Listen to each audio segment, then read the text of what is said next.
Hey, we just want to take a minute today to talk about something that is very near and dear to my heart, and it is makes Canadian special to me, and that's restaurant. Because who doesn't like to eat? We have several that are unique to our community. You can start down with the Canadian restaurant, a great cafe where you can get an awesome home cooked meal. Across the street is La Sierra. There's some great Mexican food there.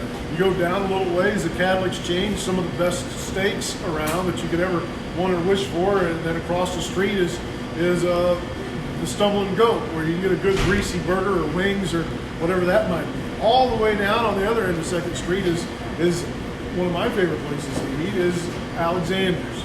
And that's where we find ourselves today, in the middle of the store. And it's business as usual, so it's going to be chaos as we try and do this. But we just wanted to talk a little bit about the uniqueness of not just our eating experiences in Canadian, but of our eating experiences in Alexander's. That's right. A lot of times at lunch, you step outside, right your lunch break, you can smell the steaks cooking at the Cattle Exchange, the bread baking in the bucket.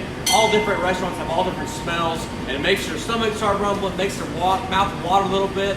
But really, when you go to those restaurants, a lot of times we already know what we're going to order. Right? We want a menu, but we end up ordering the same thing every time. It's good, it's great. When you come to Alexander's, though, there's a little greater sense of anticipation. Why?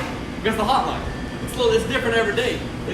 You have to anticipate what's going to be on this, and even if you know the main course, you may not know all the sides are going to be on it. So when you come to Al's, there's all kinds of anticipation. What's going to be on it? What's for lunch today? And Paul tells us that something that is important to our faith is that same type of anticipation. He says in Romans chapter 22, we know that the whole creation has been groaning as in pains of childbirth right up to the present time. Not only so, but we ourselves, who have the first fruits of the spirits, groan inwardly as we eagerly await for our adoptions as sons, the redemption of our bodies.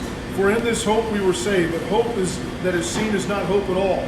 Who hopes for what they already have? But if we hope for what we do not yet have, we wait for it patiently. I think that's what Paul is trying to get us to see, that sometimes with our faith, we get a glimpse of what God's going to do, and hopefully that stirs something in our belly that helps us to yearn for and to anticipate what's coming.